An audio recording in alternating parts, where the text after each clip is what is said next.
Our story begins in hell, and not just any hell, but the worst of all, the ninth, where there is an endless fight. Every day to determine who is the strongest demon. In that hell, a battle is taking place between two extremely powerful characters. On one side, we have this devil-looking demon, and on the other, one with little wings. He is the warrior or demon Balak. His blows are incredibly powerful, breaking the sound barrier and destroying everything in their path, insulting each other and declaring that their hits do nothing to them, with impacts so massive they shake hell itself. After some tricks from each, Balak gets serious. With one strike, Balak destroys the entire limb, containing the right arm, and with his left hand, he pierces through the stomach, declaring himself the victor. Every day was like this in hell, battle after battle, until that person appeared, and that person was the Demon King, the pinnacle of all demons. But he only has the desire to return. His demon servants don't know why he wants to go back. Since he has everything in hell, he's at the top of the demons, the most powerful, able to do whatever he wants, but the Demon King gets angry. He doesn't have it all. He has been in hell for the last 10,000 years, seeing the same view since he arrived. The demons offer him food, a sumptuous dish, an octopus, to the demons, but the protagonist sends it flying over their head. He doesn't want that disgusting thing.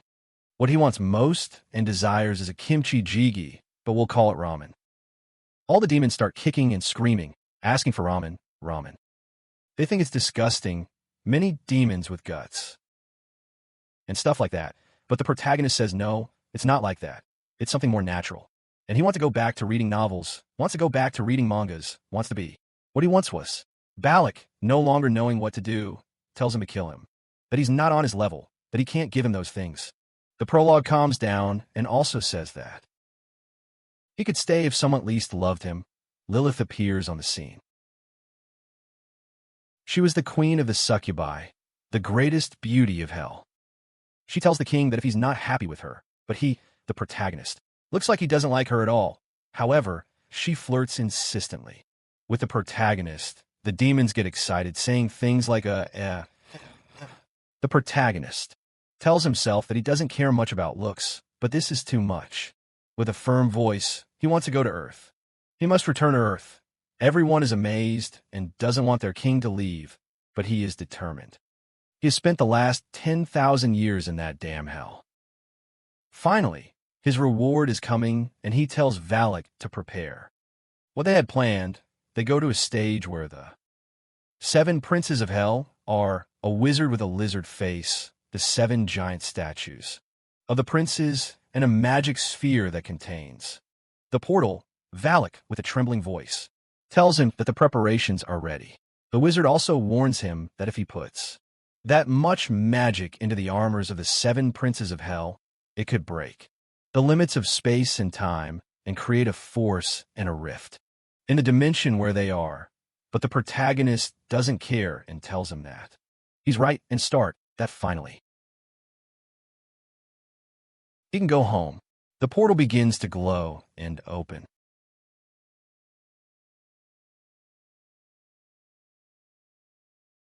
The protagonist, in his mind, says that he has no one who loves him, no family, lover, or friend in this place, even if there's no one.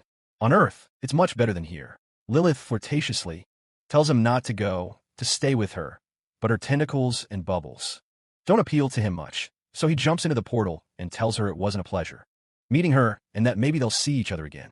The protagonist tells himself he doesn't expect to change his past or his future. He just wants to go to the Earth he knew.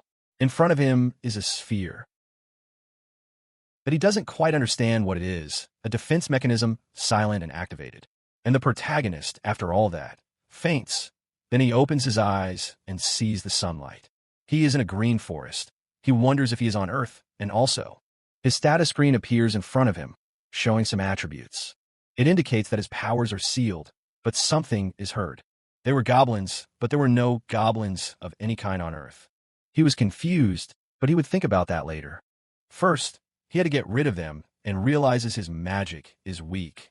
But he still has physical abilities, so he uses Zapnok's demon blade and cuts them in half. The goblins start falling one by one, but the protagonist doesn't understand what those monsters are and that there are also experience points. It's not just stats because he feels stronger and uses the gluttony skill to gather information, but there's no clue about this world. A message appears that torments him. Your magic is increased by 1 point. He starts cursing life. There's a resource like magic that should only exist in hell, so there's a chance. This is not Earth.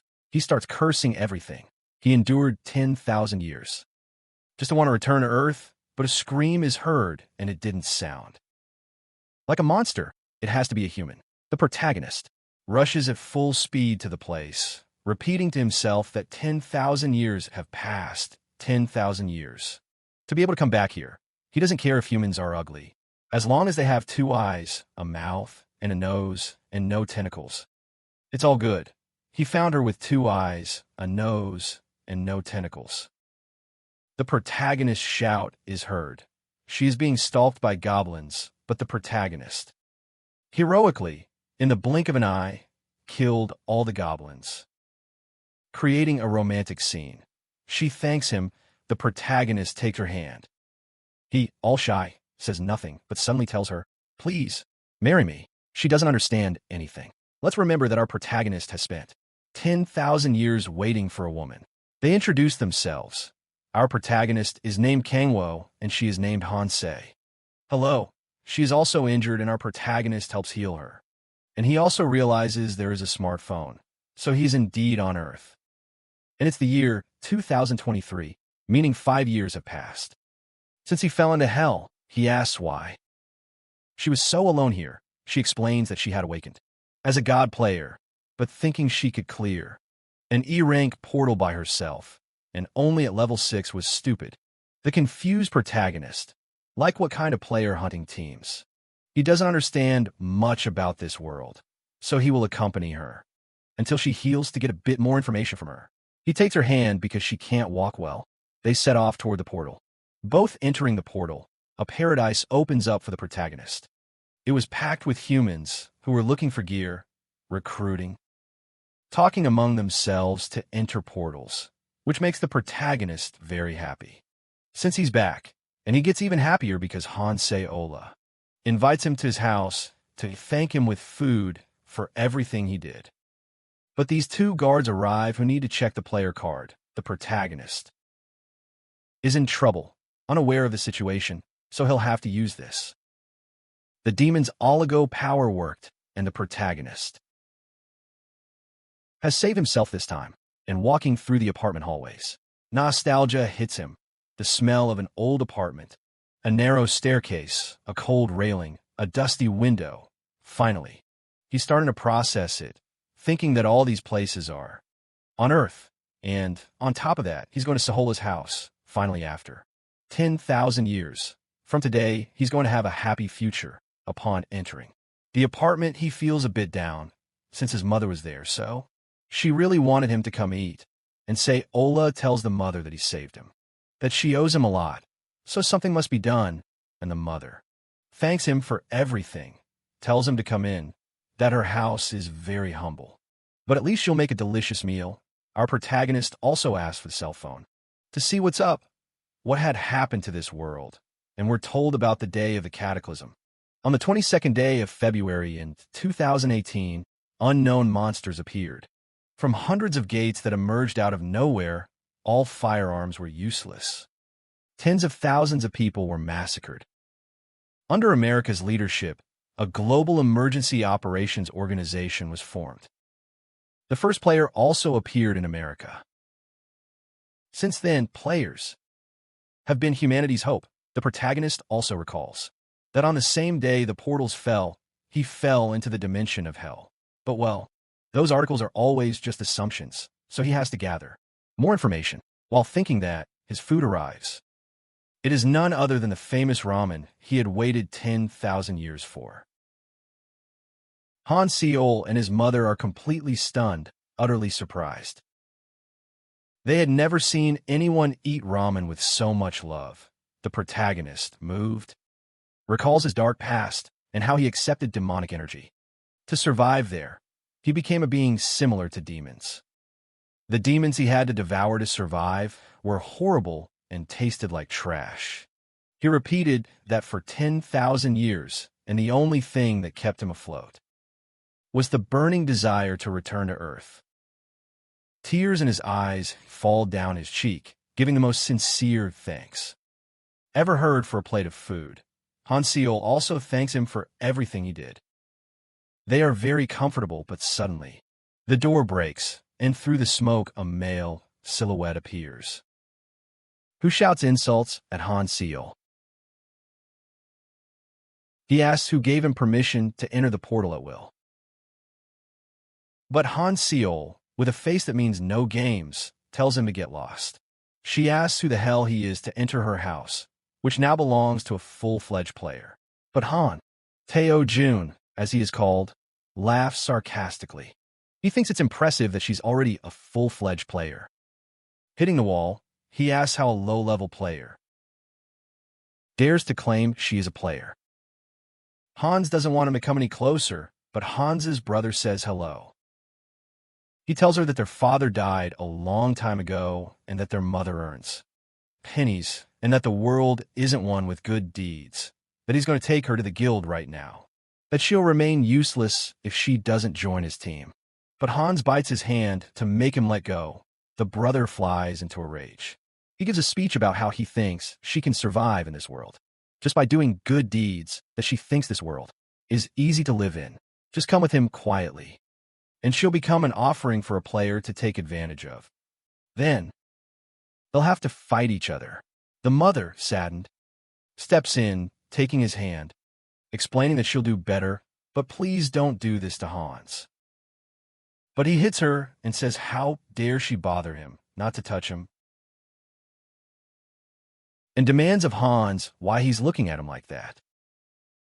If she's low level and he's a phase 2 metahuman, what does she think? She is a rival to him? He's an idiot who only has a pretty face. And if she joins the guild, Andres will have a better impression of her. But some noises are heard. Sappada, surprised, sees our protagonist comfortably eating without understanding the situation. The brother threatens him, saying this isn't a restaurant, calling him a bastard repeatedly. But the protagonist is very comfortable, eating his little soup. Suddenly, he kicks him in the stomach, knocking everything off him. The protagonist sees everything in slow motion and screams, begging for the ramen. Kneeling with teary eyes, the blonde guy kicks him lightly in the ribs and tells him to get up, that he's a damn loser. But the protagonist, with a demonic voice, says, "How dare you spill my ramen?" The brother goes on guard, immediately feels fear, but thinks he's mistaken because he's just a crazy beggar, and Hans sends an attack at the brother. Urgently, the protagonist, with teary eyes, begs him to please run away, but the protagonist, the blonde, attacks, throws a right hook. The protagonist dodges and is about to throw an uppercut from below. An uppercut, but it was a feint. He hits him with a knee to the ribs. The blonde attacks again, but the protagonist dodges again and lands a punch to the face and a kick again to the ribs. The blonde manages to grab the protagonist's leg, thinking maybe he's not that strong, but the protagonist silences him with a series of feints and punches that leave him on the ground. The protagonist, out of control, completely clouded by the reality, grabs his head and asks him if ramen means nothing to him, and starts slamming his brother against the floor, explaining that Kimmich's stew is a sacred masterpiece, and that when he says one, he has to say that Kimmich's stew is a sacred existence, and he starts slapping him repeatedly on the floor until he says that Kimmich's stew is a sacred existence, as if he truly felt it, as if he loved Kimmich's stew. After several slaps, he tells him never to despise Kimmich's stew as just ramen again. The blonde, cleaning up, all beaten up in the kitchen, wonders why. They had to meet someone like him, who even stole his clothes, and the protagonist, almost reading his mind, tells him if it frustrates him, that all this is happening because of a damn Kimmich. And he shouts, telling him no, chill. and the protagonist, explains that sleeping, eating, and breathing calmly are actions in which they are already blessed, and maybe he'll never understand it. The protagonist warns him not to dare speak about what happened. In this house, the demon of Orbis takes the target's soul and engraves in it, a fear he will never be able to get rid of. The brother leaves the apartment, pissing himself with fear, repeating the phrase no, no, no, and no. The protagonist, in another plane, totally disoriented because he's ruined, only needs money right now and sees a magic stone. The waifu hands him one and says it's rank E, which she got from a goblin, but he can't feel any magic. Of the kind he knows, but he can feel another type of magic, so he wonders where the demonic energy that powers his magic comes from. And he tells Ciola that he now needs to gather and earn money, and asks if there is any support center for players nearby. She tells him yes, but it's not very close, and asks if he wants her to take him there. But the protagonist also tells himself that, after having seen only demons for 10,000 years, he has finally met an angel, but he has no intention of helping Ciola yet. If he keeps traveling with her, his effectiveness at home will decrease. Although this may sound harsh, it's also true that he needs to ignore anything that might hinder his abilities and focus on regaining his powers, just like he did in Hell. Already on the train heading to the player support center, they also go to pick up the protagonist's new ID, which has already been issued, which was very easy since there is no report that the protagonist disappeared 5 years ago, so his file was still there, and the protagonist, remembering that 5 years have passed and that no one, and the waifu, interrupts the memory, telling him to look out the window, that they're almost there, and the protagonist tells himself that from now on things will be different. They have arrived at the player support center, and the waifu also has a gift. She hands him her old phone so he can contact her later.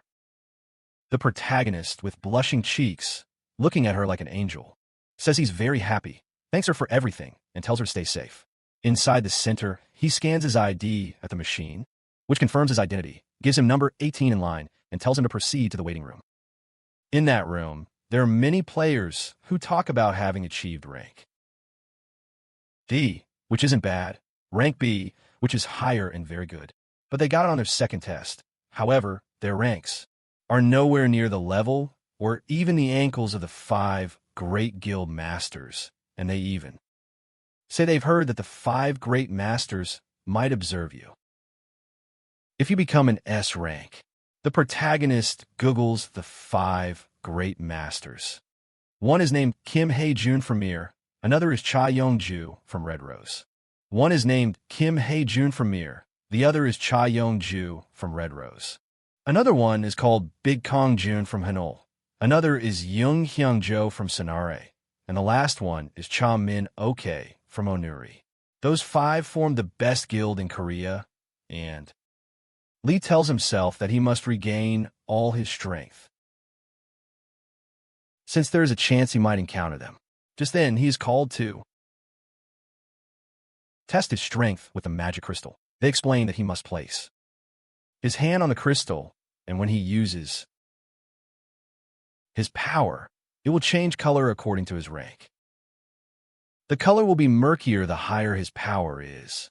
The protagonist is a bit scared. He doesn't want them to find out he's strong and has a bad feeling.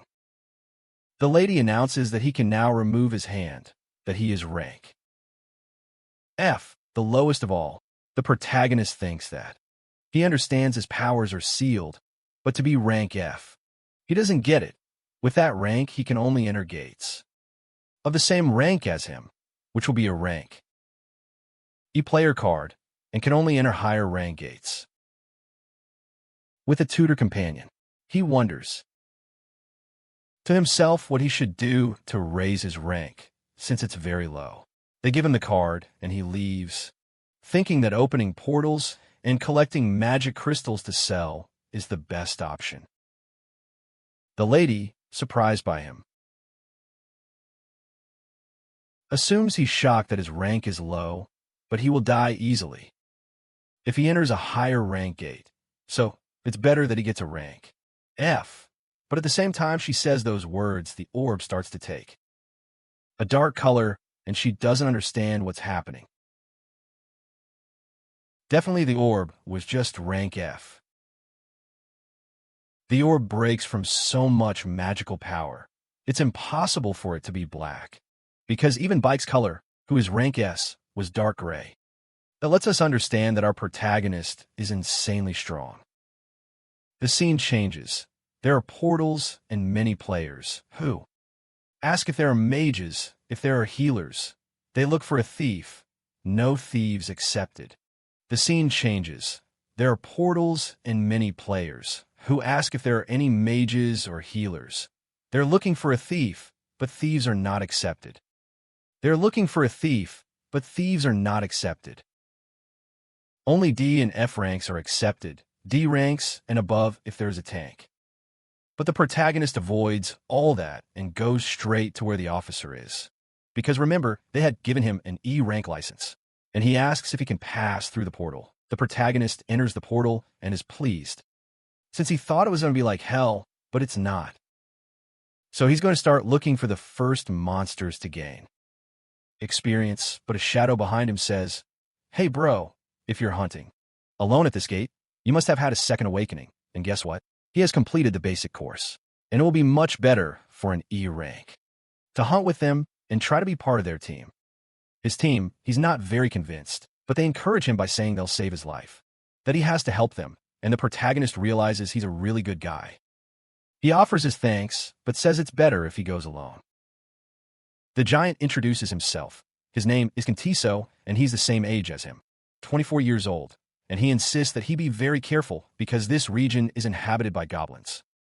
But to be especially careful with the hobgoblin, who is the strongest and bigger than the others, a boss monster, who is on another level compared to normal goblins, so he must flee at all costs if he sees it.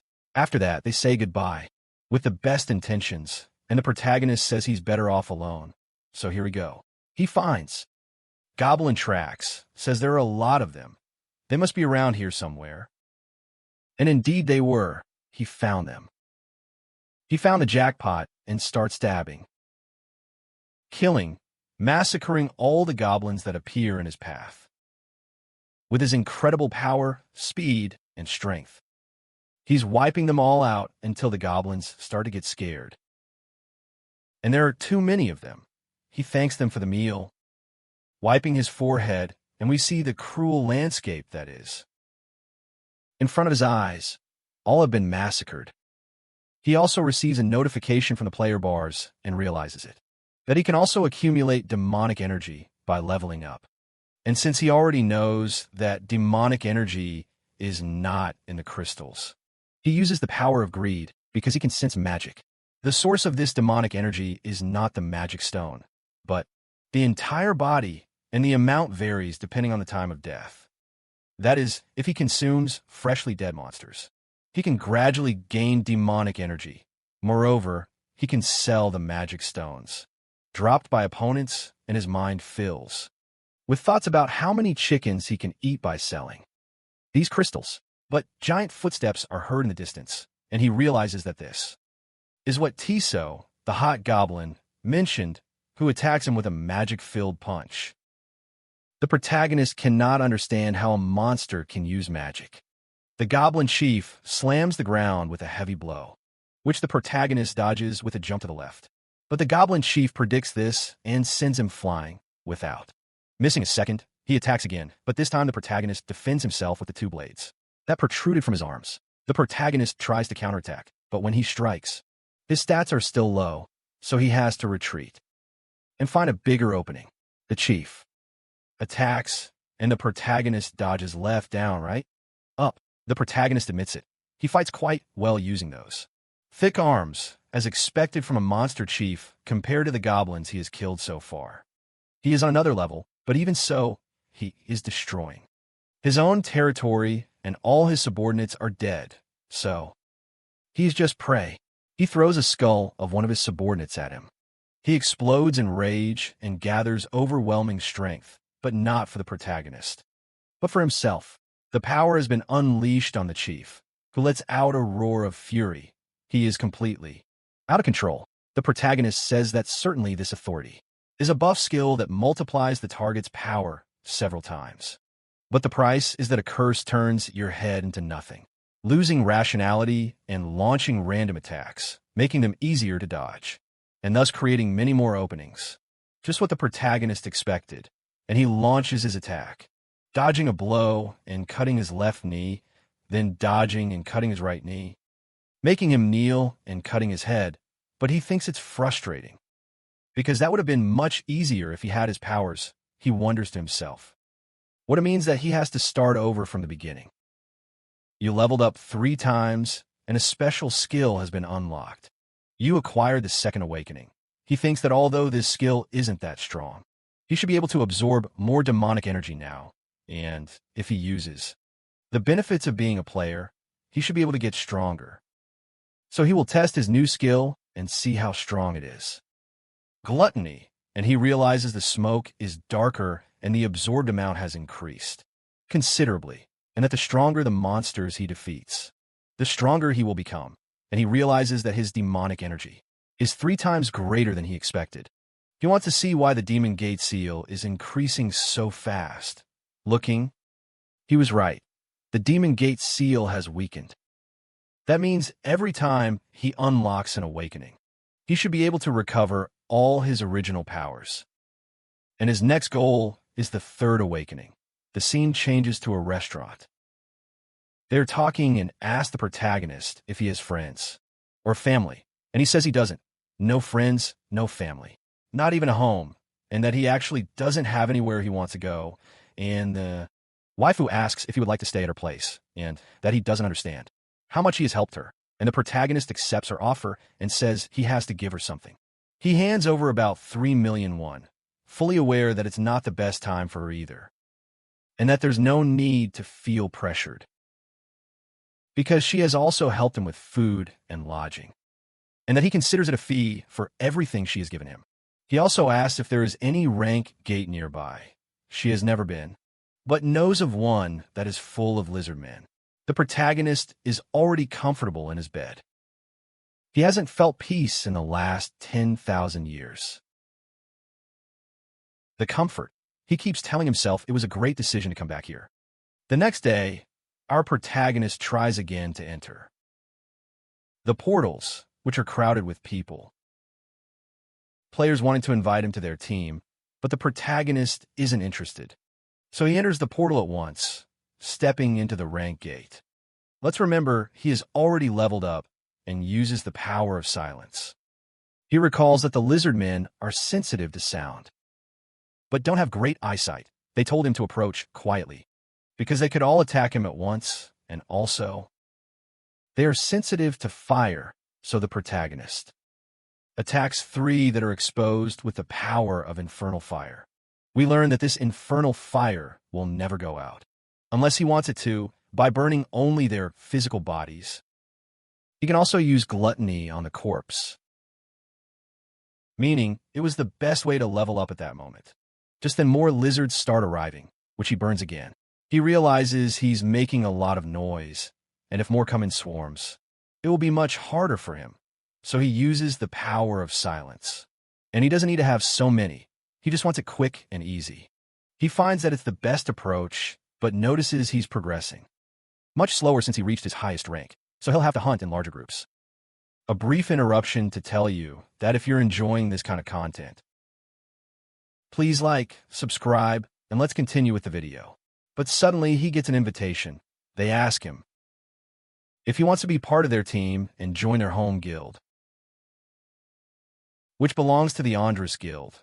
The protagonist, as humble as possible, says he's not interested and leaves. But the group of 5 people really dislike the protagonist's attitude and behavior. But the group of 5 people really doesn't like the protagonist's idea or behavior. They think he's an arrogant rookie, but he doesn't back down. So he has to show them what a real lesson from the protagonist looks like. He's burning through the lizards, thinking maybe he should take a bigger risk. He has to hunt in swarms, and a little group appears again. They're checking that he's alive, that he's a new player on their team. He's hunting well. The protagonist says he shouldn't worry about anything. As you can see, he's hunting very well alone. The group leader says all he can see is that his clothes are fine and there are no corpses in sight, and that he doesn't like the protagonist's attitude toward him at all, and the protagonist tells him that his nonsense is getting a little annoying. The group gets tired of his bragging, that at best the protagonist is rank B, and that he's going to regret it. They're going to teach him what discipline is, and they'll see how long that hypocritical smile lasts. They ask the protagonist if he knew that lizards are sensitive to sound, and with their own weapons they start making screeching noises between metals. The lake starts to sound. Here they come. So prepare the barriers, and they ask the protagonist again what he's going to do now. Playing by sound, there are a few dozen. It's not too much for a cocky fool like you if you get on your knees. He'll help you before they catch you. And why aren't you talking? Are you so scared? You can't even speak? But the protagonist, taking off his two hands, wondered what he had planned and if he was going to do this foolishness. He has to do it for real. He has to go all the way. After that, they tell him to please stop, that he's a psychopath. Then, dozens and dozens, hundreds of lizards start arriving at the place. Among the trees, along the path, in the water where you looked and saw lizards. The group couldn't believe it. They'd never seen so many lizards. And they accused the protagonist of being crazy, that even he's going to die. And with an arrogant voice, he says that he knew about the sound and that he's not going to die.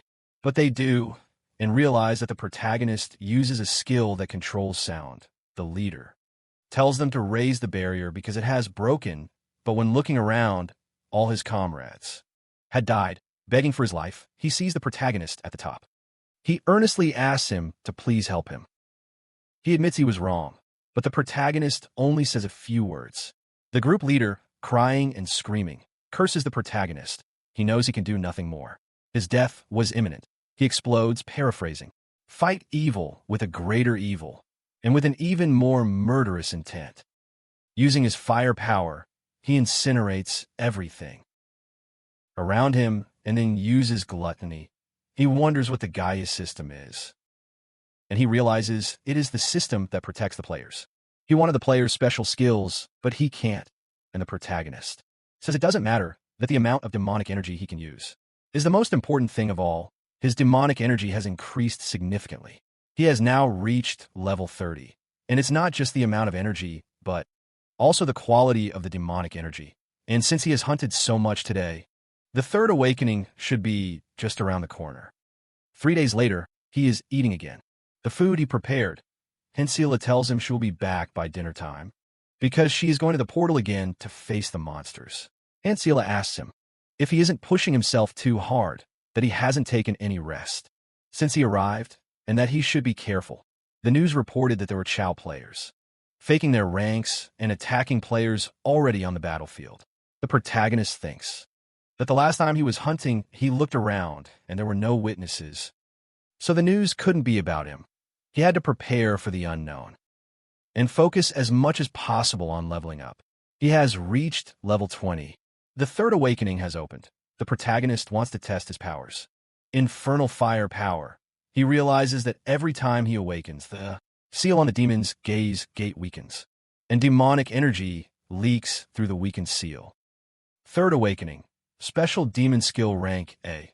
He also takes a look at the magic stone, which can provide as much demonic energy, both from a magic stone and from an entire monster, so he'll be able to absorb demonic energy at double the speed with that skill, although he will have to give up making money with magic stones, since he earned all he could in these last few days and won't need to go to the magic market for now. So that's fine. In that case, he will have much more free time, and he's going to use that time to use his special skills. Power of the sky. And come to think of it, he never saw the lizard bosses. But from afar he hears a familiar voice. It was Tiso, the friendly giant they were praising, who definitely lives up to his appearance and is tougher than they thought. The protagonist, from a distance, doesn't understand. Certainly, this isn't a normal situation, since there's someone lying on the ground, and Tiso is tired and badly injured, even shouting why they were attacking a member of their own team. and they respond. That he was too noisy, that he's going to bring the lizards. That he should shut up and stay still, and they attack him. With everything, but they realize he's very strong, and Tiso won't give up. He won't go down that easily, and it seems he has awakened. A high-rank special skill, but he hasn't awakened. His third special skill yet, so he can't beat them, and they're going to finish. That he should raise his shield, this is going to hurt a bit. The protagonist thinks he should help him, since he behaved well, is friendly, is a good guy, but he doesn't have to get involved in other people's fights. However, a purple aura emits energy from the opponent's axe, so the protagonist appears immediately. He realizes they're using demonic energy and thinks, who the hell are these bastards?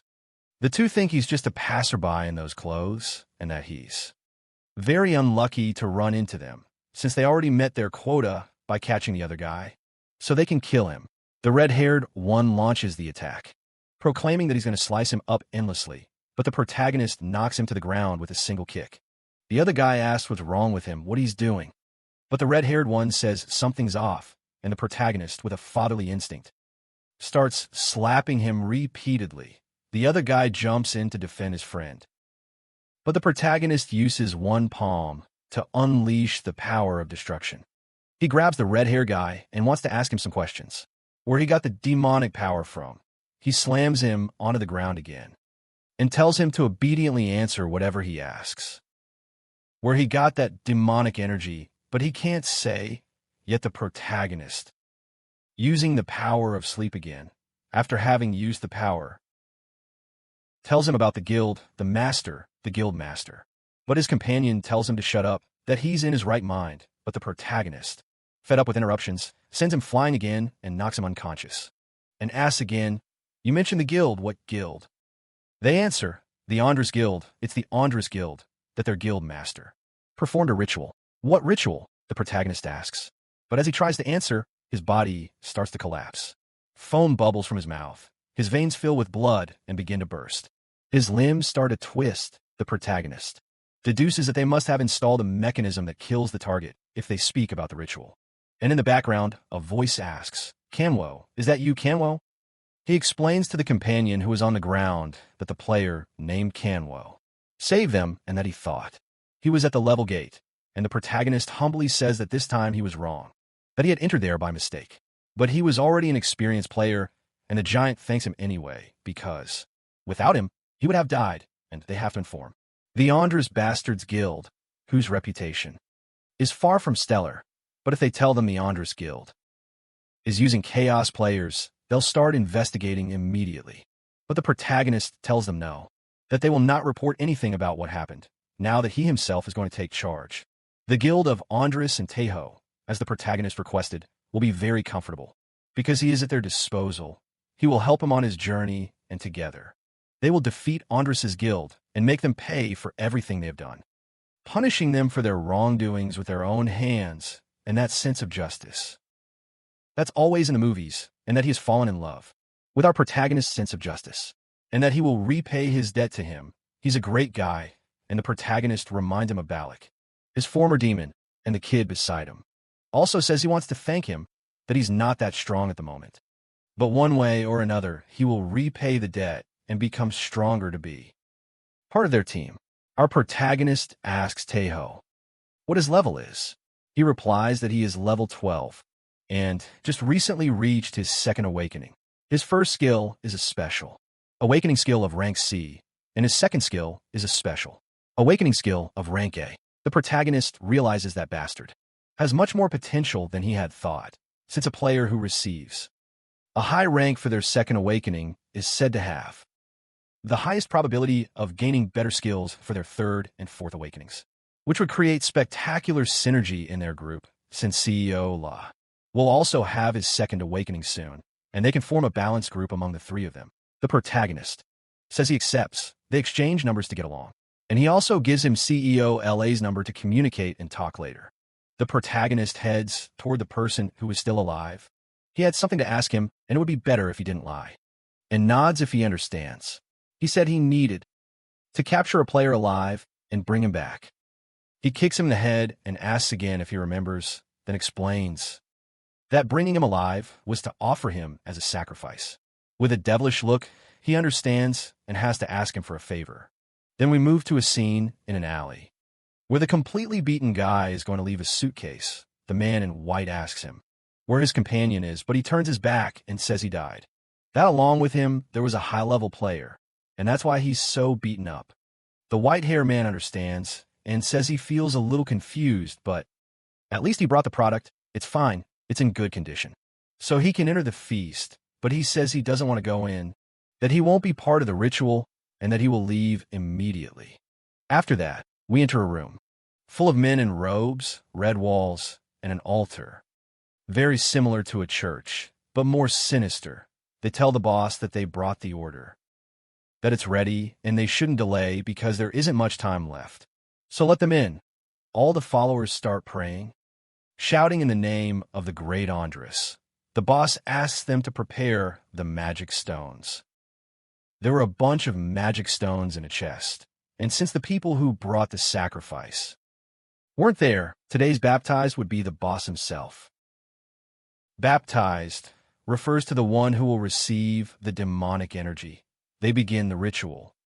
A huge crack opens above our protagonist. It's explained that the demonic energy from the crystals can't be passed directly to a person because it's too strong. When it's passed directly to the body, the person dies. So the sect performs the ritual, passes the energy to the one who will die.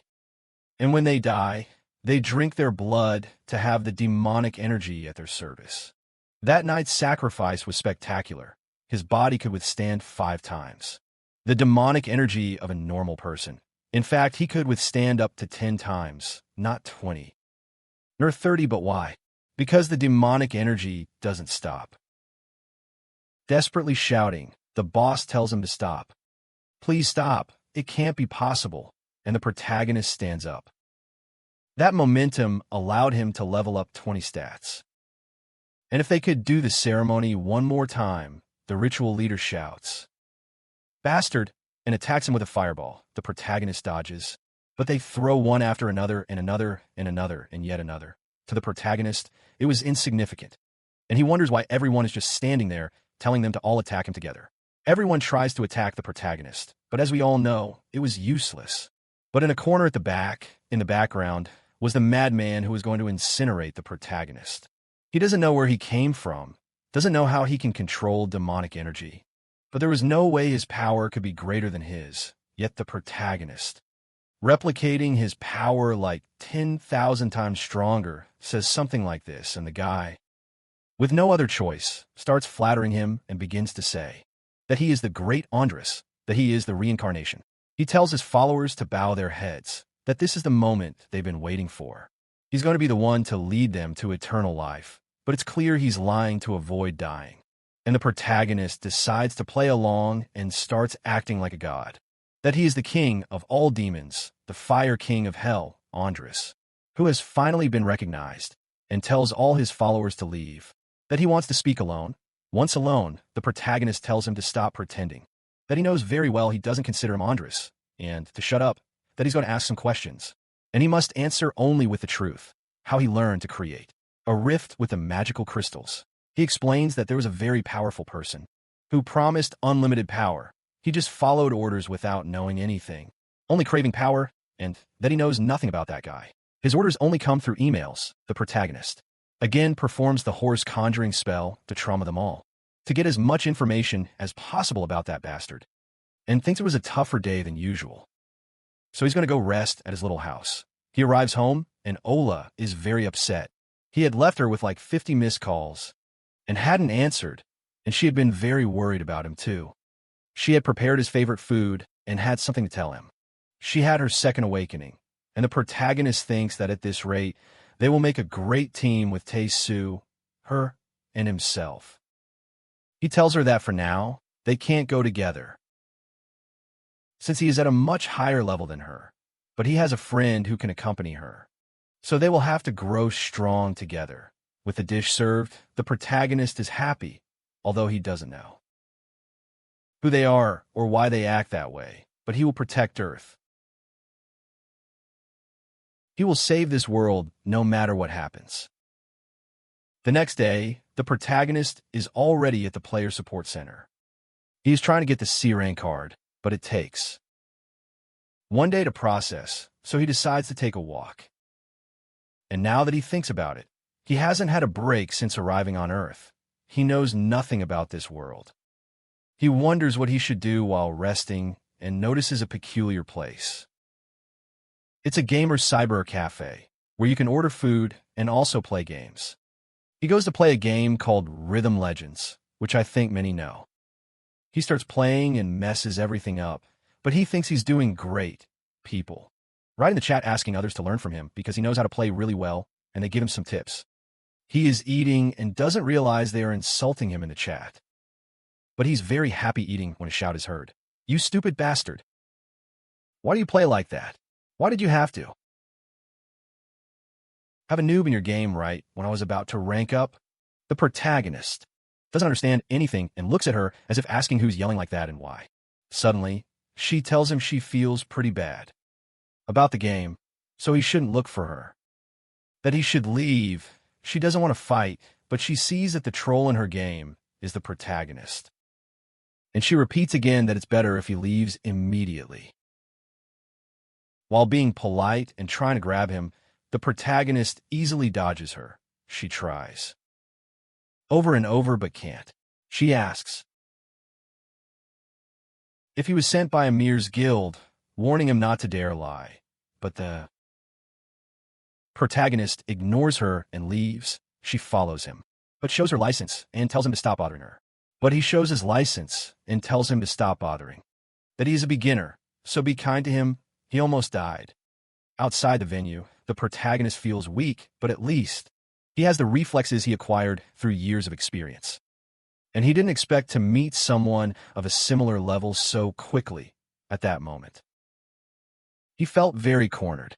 On a different plane, the red-haired girl calls her contacts and thinks she has found a worshiper of the demonic religion who seems to be hiding his identity, but is very suspicious. He is too strong to be a rank D, and those reflexes are beyond his skill level. He could easily be the manager or leader of the demonic religion, and that bastard is definitely stronger than her. Meanwhile, the protagonist, wanting to enter another portal to get stronger, is stopped by some guards. They are restricting entry. Only people with rank C and in groups of 5 can access, since inside the portal a boss appeared. When the boss appears, solo play is prohibited. The protagonist realizes that the rank C doors definitely emit a different atmosphere than those of lower ranks. The gear is much nicer. The inspection is much stricter. There's an atmosphere of uncertainty, unease, fear, and anticipation, and the protagonist knows that adding a spoonful of rage would be completely perfect for him to enter the portal. A player approaches and injects the power of rage into him, and he starts giving a speech about why they are always like this, that even in middle and high school they were beaten by bullies. But now as players they finally have a light of hope.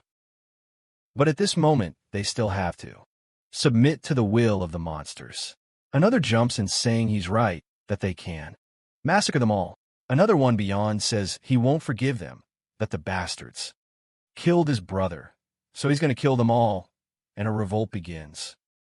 Among all the players and teams behind the portal, the guards had never seen people so fired up facing a boss, and the protagonist, taking advantage of the disturbance, he enters the portal. The atmosphere of this portal is completely different from the previous one. At first glance, it is very vast and will cause him some problems, since finding the boss will be a bit complicated, but now that he thinks about it, he can use a skill he hadn't used before, the power of observation. With this power, he can see everything around him that has life and manages to find the boss. The only downside is that there are a lot of soldiers, but he can use the players to his advantage. He will make the players take care of a small fry while he goes after the boss. The protagonist positions himself well and will start the attack. The protagonist is surprised. The boss died with a single shot. He thinks the boss was very weak, but then realizes he was not, that he was strong, but he was on a completely higher level. He was on a hunt as safely as possible. But he's going to change his plan. He feels totally powerful and attacks all the trolls nearby. In just 1 second, the protagonist moves behind the trolls, cutting each one of them. Using the power of the blade that causes internal explosions. For killing that group of trolls, he levels up 2 times and has acquired an A-rank skill, which he will test on the next ones. Dropping a drop of blood between his nails, he starts a shockwave of demonic blood and whip-like slashes. They begin to appear and sever the trolls. Although he used the gluttony skill, he also used all his powers and crystals to level up. He only managed to level up twice, and, as expected, the more levels he has, the harder it will be to level up. So the best option for the protagonist is to kill the bosses. The crowd that had entered earlier is completely disappointed. They didn't find a boss, didn't find many trolls. The portal was almost empty and without experience. They couldn't earn any money or levels, obviously because the protagonist had defeated almost everything. Everyone goes back to complain to the guards who hadn't calculated well, and the protagonist. He also sneaks out of there, but the moment he steps outside, there's an army waiting outside the portal. There's also an important figure, the commander of the 3rd unit, Big Wan. She comes because there are KO'd players. She follows a super simple routine. They just have to show their licenses, and they'll be allowed to leave. The protagonist shows his license. Since he has nothing to fear, he's done some bad things. But there's no reason for them to suspect him. The commander tells him he can go, that he's clear and clean. A few days later, Tiso, the waifu, and the protagonist are gathered, with Tiso calling the waifu his sister-in-law, and Kangwo. He doesn't say anything about that. Note, this is where they start talking about their lives. None of them want to join a guild, so they have to form a team. But they're missing players, since the protagonist can't join them. Because he's at a completely different level and won't let them progress on their own path if they rely only on him. But he can perfectly help them with his experience.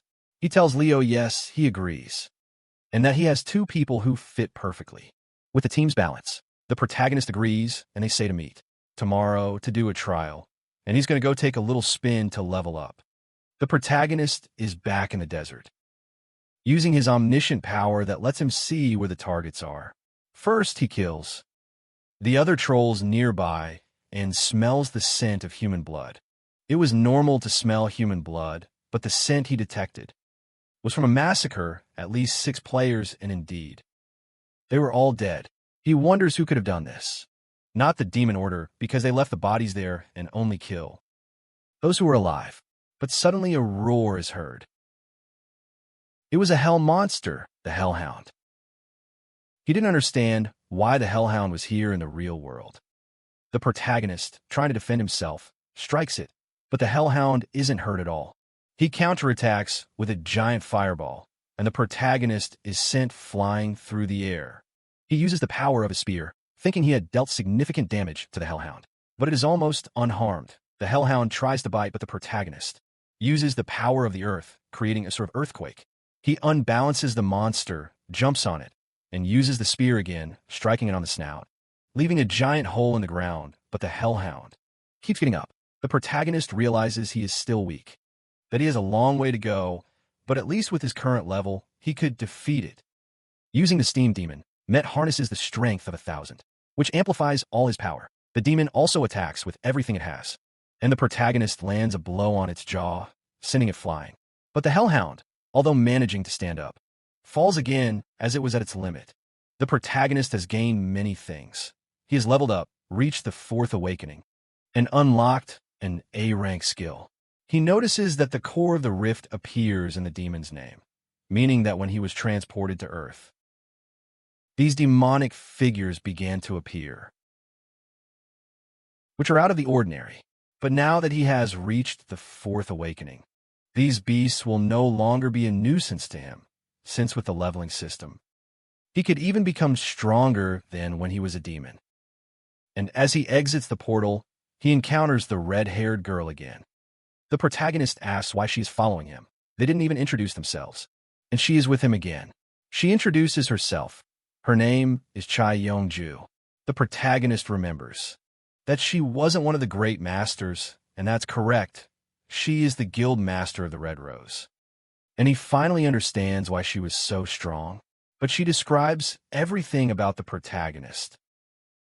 She had thoroughly researched him, knows he was born in 1995, raised in an orphanage and never adopted.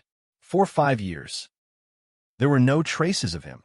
She confirmed he wasn't a player using a false identity, and that a month ago he was at the lower level gates. And now he is already at the C rank gates. So, the only thing that can mean. And now he's already at the rank C gates. So, the only thing that can mean. He is a player with immense talent. He might even have more talent than the most prestigious player in all of Korea. And she was looking for him just to sponsor him. He couldn't join the guild yet, since it might still be a bit suspicious. But she could sponsor him with money, cars, clothes, and other things. The reason she helps him is because he will become much stronger than he is now, and they will give him a temporary pass. That will allow him to enter the ranked gates, and all the ones below without any restrictions. Because it's an investment for the future, and when the time comes, she hopes he can deliver. The protagonist, without hesitation, accepts this. It's not just an opportunity to connect with a great guild, but also an incredible chance for him to receive an insane amount of financial support. The protagonist asks if she can get him gear now, since he's entering several portals and needs decent equipment. She says yes to follow her, that she's at Seoul Station. Everyone turns to look at the beautiful car the boss has. After talking all the way about the game, they both lost. They arrive at their destination. We are introduced to Park Hyun-woo, who is like the personal representative of the entire agency, and Kong-woo, the commander-in-chief, who looks at him in a very peculiar way. The commander, bluntly, says he wants to see for himself what kind of person the protagonist is, so he will accompany them on their tour. When they arrive at the armory, the protagonist realizes he can't afford any of the gear, much less armor. Out of nowhere, the commander starts to get angry because the protagonist addresses the boss like an equal.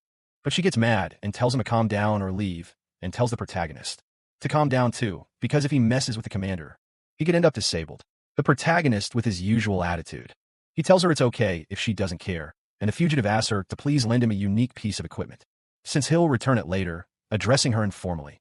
And as he does so, the commander hits the glass, accusing him of disrespecting his savior.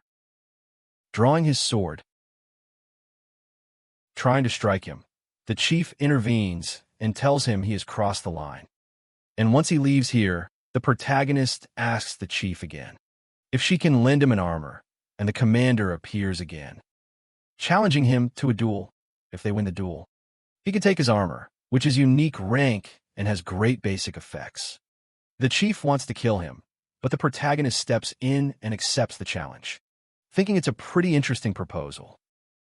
The chief thinks he's quite strong and will become even stronger, but he's nowhere near the level of the chief commander. He is level 67, has a 6th awakening, and even managed to obtain the 7th awakening, making him one of the strongest people. But the protagonist is happy because he can get a free item. The chief tells him he'll regret it, that she warned him not to do it, but the protagonist responds no, that he'll win anyway. The commander gives him a 3-second head start. The protagonist tells him to draw his sword, but the other has no intention of using it. A sword with so much power against a brat who has nothing. The protagonist accepts the decision and uses speed power, delivering a kick to the lower stomach, which immediately sends the commander flying against the wall. He realizes that if it weren't for the armor, the protagonist's blow would have been extremely dangerous. The protagonist starts mocking him for giving him 3 seconds and complains. But he was the one who challenged him, so he must face the consequences. The commander cannot lose in front of his savior. He can't let himself be hit, so he draws his weapon and gives it his all. Since the protagonist is a truly strong opponent, he attacks with everything he has. The protagonist admits that he is certainly not weak at all, but that it is not necessary to confront head-on, and uses the shadow skill, which makes him disappear from the opponent's sight, placing his palm behind his back. He tells him he is lost and uses the authority of the waves, which incapacitates the poor commander, and arrogantly repeats that he is much stronger than she thought. He is happy with his new armor, but it does not fit his size. So he asks the boss to please fix it. She agrees without any problem. After the protagonist leaves the premises, she thinks he is not human. How is it possible that a player who started playing 3 weeks ago can defeat a rank E person, and at this rate, a world ranker player? Might appear in Korea? It is explained to us that the world rankers are 8 players, known as the strongest players, not only in one country, but among all players worldwide and currently. There is none from Korea. Once, the best Kongyun, who had more potential than everyone, and was rank 1 in Korea, wanted to enter, but was not able to become a world ranker.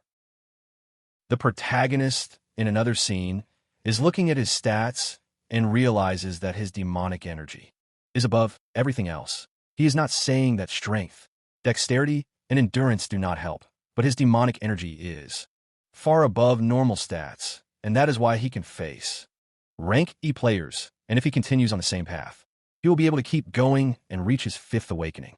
The next day, he meets with TSO and his group, and we are introduced to the 2 people he had in mind. His name is Kim Seon-hoon, who is very handsome, and the little girl is named Choi Eun-bai. Over time, they start to get to know each other and share interesting facts about themselves. They complement each other and begin to have a very good connection. Among them, the protagonist thinks his team is not bad at all. It is very balanced. They have a tank, a sorcerer, a healer, and a swordswoman, so it is perfectly balanced. They will go to the battlefield to see how they are, and will only intervene if they think it's dangerous. The trolls attack, and Tiso defends with his shield.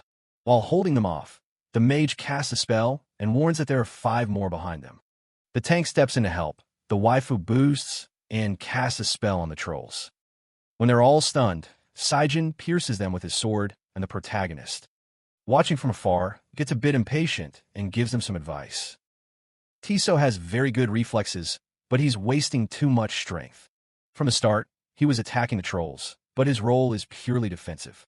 To Seola, he says boosting was fine, but attacking was the least appropriate, since her powers aren't that strong, and she needs to use her mana to help her team as much as possible. The mage did well, but she can't just run off if they're chasing her, and for Saijin, there was absolutely nothing to say. He's fulfilling his role perfectly. It's impressive. The protagonist thinks he's a genius, since his experience was gained after 10,000 years. But he has it by nature. He wonders how strong he could become. They fight again, and the improvement in their group is clearly visible, but something approaches. It was a demonic wolf. Tiso goes on guard. The protagonist will go to help, but Saijin attacks and tells Tiso to fall back. When he tries to face it, he can't do anything. The protagonist appears using the power of 1,000 and manages to defeat it with a single blow. Everyone is surprised that the protagonist is horrifically powerful, but what catches the protagonist's attention more is how powerful Saijin can be. It's too much to call it just talent, and he will use his omniscient power to see what's up, why he's so strong. Clearly, there's something special. That's his rank. He has an ability he can discover called Martial Arts God. He also has another called the Protector of the World. Literally, Saijin is the protagonist of a series. That's why he's so outstanding, and Saijin doesn't seem like a bad guy, so he could control him one way or another. The protagonist says it's enough for today. They've lived through some situations that could stress them out, so they should go rest, and he will put his plan into motion. He tells the waifu to go home, that he will arrive a little later, but not to worry, and he meets with Saijin, who is waiting for his transport to go home, and asks him to please accompany him. They meet in an alley. Saijin asks what he wanted to talk about, and the protagonist strikes him, knocks him to the ground, and climbs on top of him. He explains that he wants to be his friend, but they need to form a stronger bond. He uses the power of subjugation and tells him to relax, that he won't remember anything about this incident, that in his daily life everything will be normal, only changing, that he will be his subordinate for life if he doesn't wake up within an hour. He thinks his attack against the wolf went very badly. Wounded, and that's why he fainted, we are told that he plans revenge at all costs against the mere guild and the character Kim. Jong Seon, the protagonist, admires him from afar and believes he is an important piece in his story. He will need as much help as possible, since he is unfamiliar with this world. So having one more subordinate is ideal for the fight against the demons. He will help him as much as possible, so he trains hard and becomes stronger. The next day, the protagonist wants to enter a rank B portal to level up, but it's full of guards, players, and cameras, since the portal is somewhat dangerous and the beast inside hasn't been identified. 10 players have died, so the portal will remain sealed until more information is found. All the information they have is that it looks like a lion and has 5 legs. The protagonist knows what demon it is, but that demon has a special trait that, unlike all monsters, is very rare because no matter the size, if it consumes 5 prey a day, it feels full. After that, it doesn't attack. The protagonist feels nervous thinking about it, since he experienced it firsthand. But if there are 10 victims, the buffer must have eaten 5. Then eaten 5 more, and all he has to do is catch 5 random monsters, kill them, and bring them to it. So with his plan, everything is ready. He sets off and first calls the boss to let him in. She tells him it's going to cost a lot of money, but agrees to hand the phone to the person at the door. All the reporters start whispering about who he is, why he's so important. He must be incredibly strong to have that level of influence. And he's from the Red Rose Guild. They've discovered a new contender, and everyone is even more surprised because he's going to enter through that door alone. Then a group of strangers arrives behind him, passing by, saying they're sure they can enter that door too. He was the rookie that Mir's group was promoting. A lot was riding on him, since he had only been a player for 3 months and was already at a B rank door. He starts mocking the protagonist, telling him he's going to die, that they're all destined to die, they're fresh meat, and that he's only there because he's a mutated monster who thinks he's going to become famous. But the only thing he'll do is die, and they'll go down with him, because he'll be the investigator while they fight. But he shouldn't interfere, because he'll just be a nuisance. The protagonist just nods and thanks him, saying he was really scared to enter the portal alone. And he counts them, 1, 2, 3, 4, 5, and it looks like there's an extra one. The group doesn't understand. They're supposed to react differently. Now they'll think they're the bad guys. So they decide to enter with him, making a kind of friendship, so to speak. Inside the portal, the protagonist acts innocent, like thanking them for coming and stuff, but the group kind of hates him, unsure if he's stupid, or just really kind, since they were sent to hate them, to spark a war between Red Rose and them. But they thought the protagonist didn't understand that. After walking for several minutes, they still haven't found the monster, and the protagonist uses his omniscient power and realizes the monster has been stalking them for several minutes but hasn't attacked yet. And he was right. The monster was hungry. So he was going to help it start by using the power of temptation on his companions. So he was going to help him so he could start using the power of temptation among his companions. Laughing and saying he remembers they told him he was an idiot, destined to die. Well, exactly what they said is going to happen to them. The monster enters the scene, piercing one of the group from end to end with just one claw. They try to defend themselves with a group attack, but it does absolutely nothing, and the monster finishes off another one of them. They try again with a thunder attack, but once again, it doesn't work, and the monster goes through 2 more companions. This character is totally traumatized, begging for help, saying they haven't even gotten a scratch, but the team leader still hasn't given up on the idea that he can win, so this will be his last attack. Igniting himself in mana shaped like purple lightning, he attacks, but it does absolutely nothing, and the monster devours the last member of this team. The protagonist is on top of the monster, giving the speech that with this you're full 5 a day. After devouring 5 prey a day, it's completely satisfied. It never moves unless attacked first. It's simple. Even trash like him can understand that. Combining the power of the mists and the power of hell, he cast a spell he hadn't done before called the Powerful Strike. He applies it with his demonic power called Seer, which is an S-rank ability.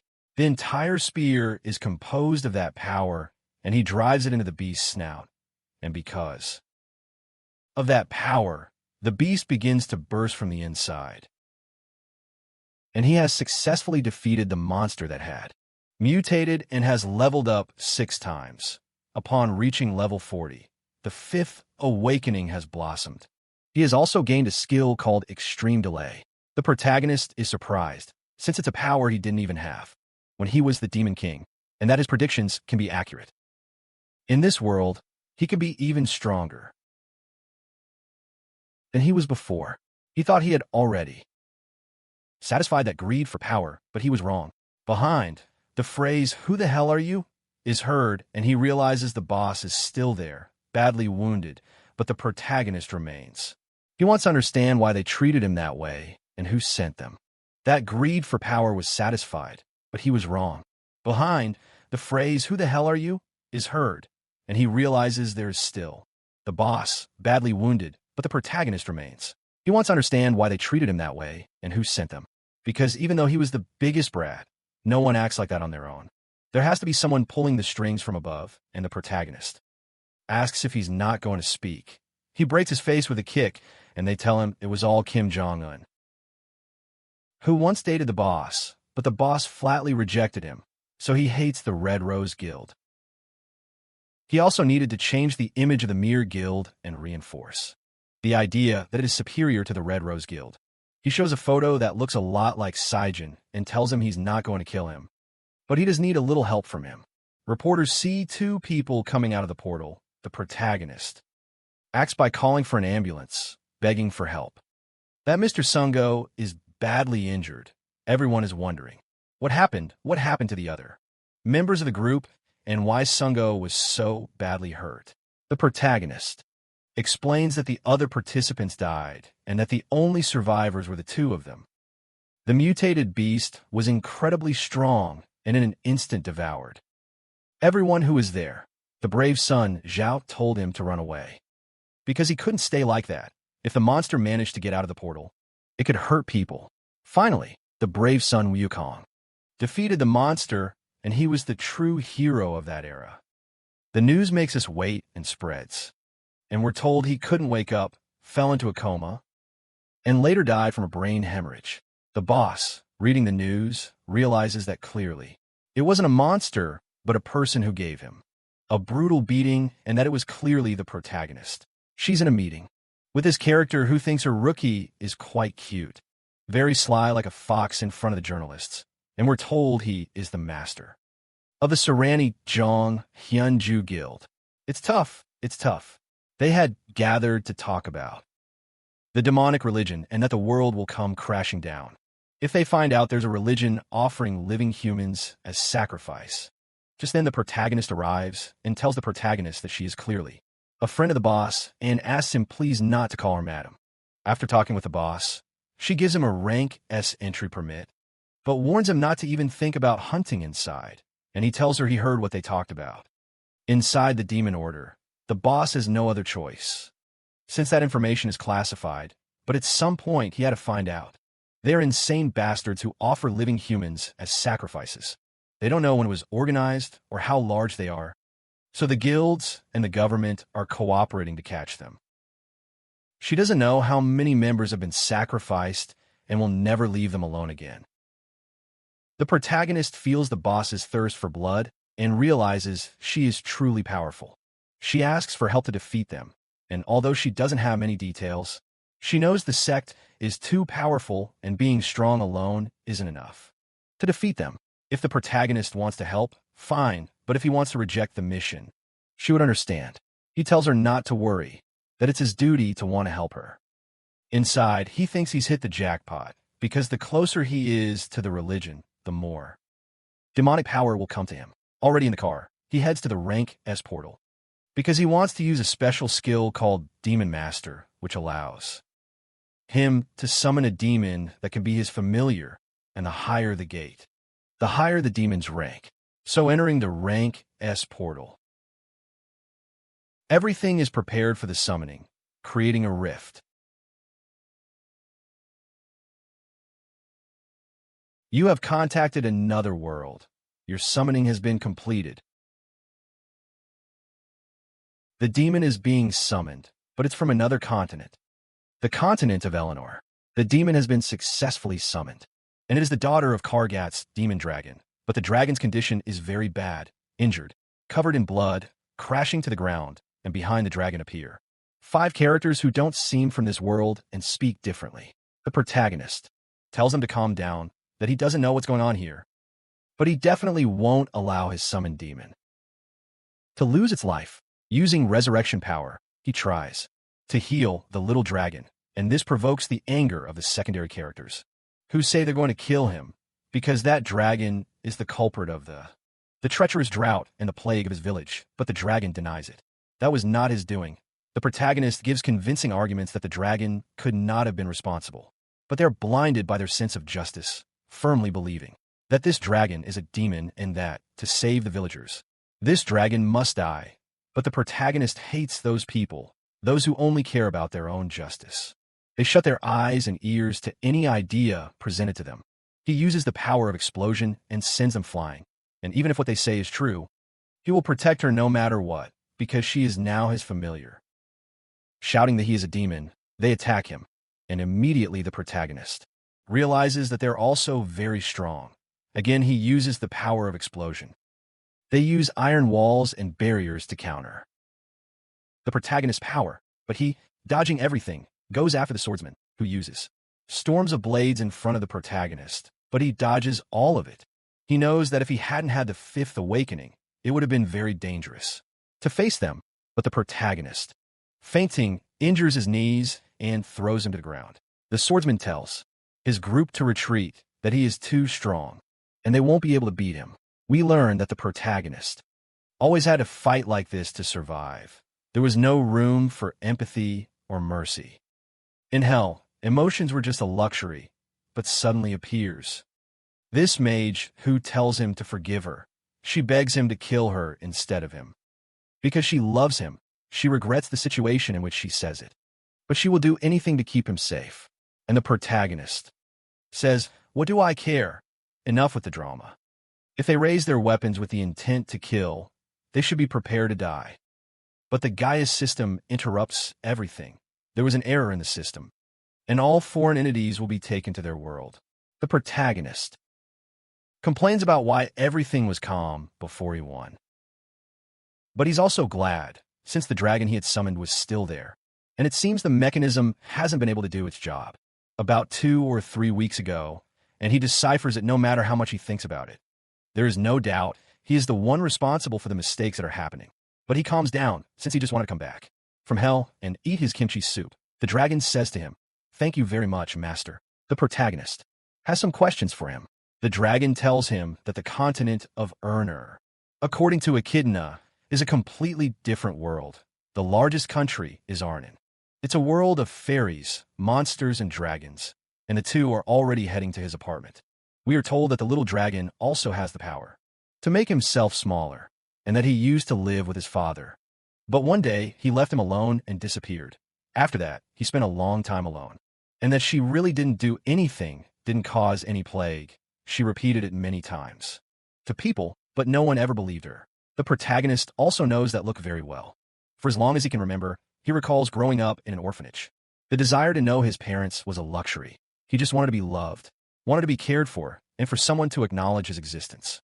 And that at least someone would believe in her. Already at the apartment, he is asking for help, since the waifu is super excited about her. The dragoness's name is Echidna, but we'll call her Toothless. The waifu updates on her life. The group was doing very well. They had reached the 3rd awakening, and it was all thanks to the protagonist's advice.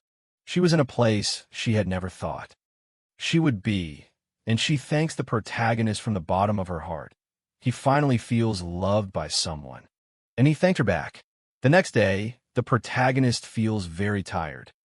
He had gotten up later than usual and is impressed. Since Toothless' appearance was that of a child, she wasn't sure what had happened. She felt a strange sensation during the night while sleeping, and when she woke up, she had that appearance. The protagonist thinks it might be problematic. If she doesn't return to her former appearance, and she tells him it's no problem,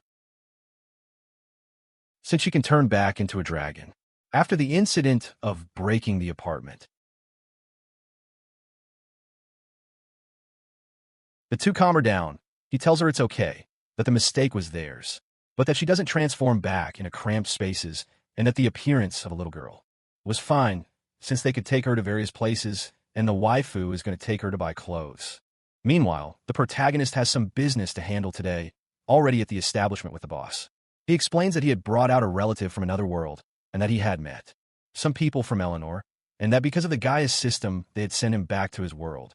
And the boss immediately understands that what he wants is an identification for the relative, and Baek Wyan also shows up at the meeting, that is the army commander. They greet each other, and the boss is surprised because they knew each other. They had met during an inspection at the rank C portal, and that the protagonist was polite and proper, and she was like polite proper. What impression do they have of him? And the protagonist continues with his request. He also wanted an official rank S pass, but they didn't understand why he wanted a rank S pass, since he knows it appears at the rank S gate. That there are the weevils, the mountain giants, the giant ogres, and lastly, the leather. And from what is shown, it's like a monster that is out of the ordinary. Above all species, that must never approach the lake. The general interrupts them, asking what rank it is. And recently the protagonist was hunting at a rank C1, but they explain that the protagonist has more qualities than what is seen at first glance, and she tells him to be careful, because that place is very dangerous. After the protagonist leaves, they start talking about the demon religion, that finally one of them managed to infiltrate the religion, and that he was able to record a video that is evidence of the contact point, and the contact point is the Guasio station, and interestingly, it's near the rank S gate, the one the protagonist goes to. In another scene, Chimuela is showing the clothes they had bought her. The two will go hunting at the rank S gate.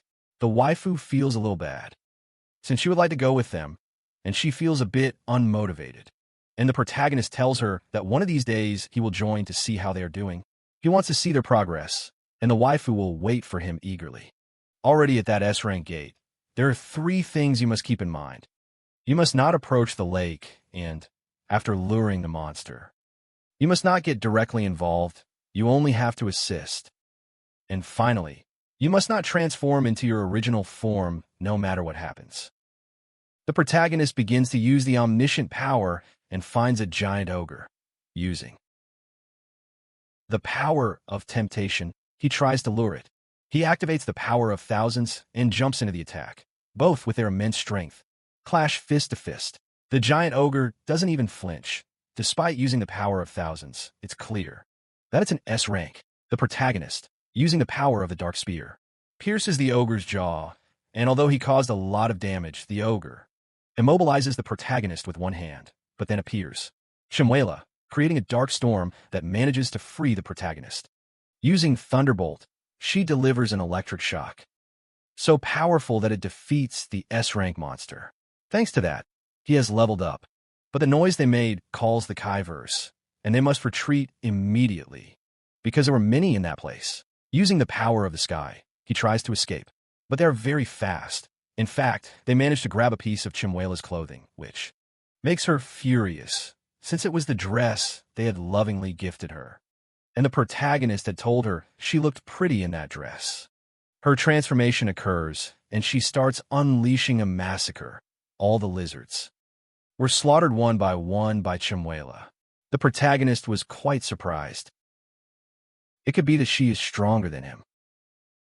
After that, we see the protagonist walking with her in his arms, since she was very tired from the transformation.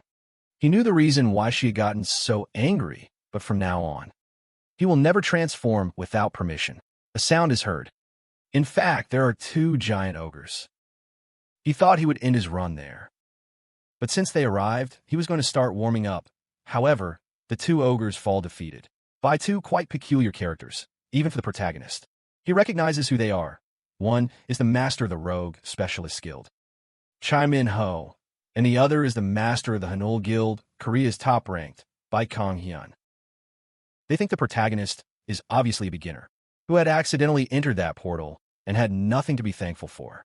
But they're told to leave that place because it's dangerous, and the protagonist says yes, they will leave soon. We see a shot where he doesn't really believe the protagonist. In another scene, the protagonist tells Chimuela to wake up, that they're going to buy new clothes, but Chimuela points out to the protagonist that he smells blood nearby. We see the angle of the person who had infiltrated the demonic religion. Based on what he saw inside, they're crazier and more cruel than initially thought, but he successfully managed to record footage containing shocking information. He didn't get the chance to send the video, but it's on this chip, and someone appears watching him from above. They had already discovered him running bloody down a hallway. He thinks he's at his limit, but he can't die there. No matter what, he has to get that chip through, his body falling apart. He no longer responds, almost dragging himself with his last strength. He asks for someone's help and sees the protagonist as a light of hope. He begs him to deliver it, losing consciousness. In his life, the protagonist doesn't know what's happening and goes to find out what that chip is about, using omniscient power. He realizes the player is level 52 and even has a sixth awakening. So whatever is on that video has to be very important. But what the video contained was a filthy video. He didn't understand why that guy had given it to him with such determination, and he was excited because he was watching a video for the first time in 10,000 years. But multiple people appear on scene telling him he just finished watching that. They can't let him live. He explodes in disbelief like, what the fuck? Watching filthy videos really means death. All he knows is that they're trying. Steal that video and protect it with your life. Since it's his first dirty video in 10,000 years, everyone attacks together, but the protagonist, using the power of speed, manages to stop them. They realize that at this rate, they will all die and unleash their powers. They start releasing the demonic energy from their bodies, but the protagonist knows very well how to defend himself. Everyone wants to run away. They're facing a true monster, but it's already too late to escape. Wrist boot, using his index finger, spits blood on the ground. Whip comes out to massacre the remaining people. Everyone has been defeated, and no matter how many times he watches the video, it's still just a dirty video and nothing more. Just then, the boss and the commander appear above him, asking what he was doing there and what happened, and if by chance he had seen a memory that contained a video, and that the video contained something very important to them, and that they need to use it immediately. The guy, all blushing, asks for what purpose. Looking to the side, as if he didn't understand anything, he hands it over and also explains the situation of how he experienced the event. As soon as he received that video, those guys started attacking him, and honestly, he has nothing more to say. That's all that happened, and the boss shouts, "What the hell was that?" Blushing, she tells the protagonist that he had changed the original video. But the commander says no, that it's an encrypted video. It's a fake video, they have to decode it to reveal its true meaning. But why hadn't he said anything if he had seen it before? Chimuela appears, telling her not to be so rude to him. The protagonist explains that she is his familiar. The boss thinks she doesn't suit him, since she imagines him with a terrifying familiar. So, everyone will go to the Guaran headquarters to see what the message contains. Once at the headquarters, he asks his subordinates to start decoding the video and to contact Chan Hyun-jae. That person is so powerful that no one can stand against him, except Baek Kin-hyun. But at the moment, he wasn't there. He was in Japan, with the video decoded. We see two people. One was the most important person, named Cardinal, and there were 3 weeks left until the summoning. Looking at the camera, he discovers there's a rat here. The video ends there. The protagonist can make 3 deductions based on that video. He may be the leader, but there is someone above him because they call him Cardinal. Secondly, they are preparing to summon something. And thirdly, there's a guild sponsoring them. He asks the boss and the commander that they have to find out which guild is helping them. He gives them a series of quite concise arguments that convince them. They're surprised by the protagonist's deduction, but they still don't know how to discover the guild. Now, they will be very cautious about what happened recently. The protagonist proposes a bait, But the Red Rose Guild will not put any of their allies. They have already suffered many losses and are not willing to give up more comrades. But the protagonist has in mind a perfect being to be the bait, and he knows the demon order will not be able to resist him since they won't be able to control their hunger for power. The perfect person for this role is none other than Saijin, who is taking care of his sick mother. Every night, the fugitive looks at him with pity, thinking that he definitely behaves like a main character, and that his plan is going wonderfully better than he expected. A series of rumors were published that Saijin was a legend. He had many skills, and they were perfectly distributed, so they wouldn't realize he was bait, and that the guy named Parkwa was a genius, head of human resource management of Red Rose. Already at a portal, the group is gathered again. To enter the house, they talk about how the waifu is a little sad because the protagonist hasn't gone to sleep at the house for several days, and hasn't gone to eat either. Maybe she doesn't like his food anymore. Or worse, he is with another woman. Everyone tells her to calm down. That the protagonist must be busy on several missions, since he is very strong. And now his mission is to give it his all to become as strong as the protagonist, so he can accompany him. The protagonist starts thinking that in weeks. He hasn't eaten well, hasn't slept well, hasn't seen them, and he's not waiting to finish this mission. Already on the battlefield, Kangwa is holding back an attack from Troll, and yes, Hona appears to deliver an attack that is enhanced by the waifu and also fused with a spell from a mage. The team is in perfect harmony, and the protagonist is proud of that. But now it's time for the real test. A week has passed since the rumor he spread, and for the demon religion, Saijin is the perfect sacrifice. So they won't take long to come, and using the ancient life skill, he sees two people approaching who have a high level, capable of killing a troll with a single blow, and they're definitely heading straight for Saijin. Finally, they've taken the bait. Another troll appears to the group. They were ready to face it. But the troll falls to the ground defeated. It was the vice director of the Mir Guild, the son of the president of electronics, Kim Hai, and he's a truly dangerous player with a lot of money. Saijin says to him, "What are you doing here? Get lost." Entering Sasuke mode, the emo avenger. The brother tells him there are some rumors about him, that he had exceptional qualities above S classes, and that he was perfect for sacrifice. Everyone understands immediately. He was a Chao player. And yes, John launches an attack, but is repelled with a single sword slash. The brother enraged counterattacks and sends Saijin flying with a flying kick into the wall. We're told that the sword the brother is holding has special technology from his company Mir Electronics, which detects the enemy through sensors and automatically defends the attack by moving the user's body. The brother tells him to kneel on the ground, attacking him, but Tiso appears defending him with a shield, which doesn't help much, since he has an absolute defense suit, and sends him flying. But yes, Hona is ready to unleash his attack with the waifu's enhanced magic. He tries to attack using the power of the dragon's appearance, and the brother remembers it has always been that way.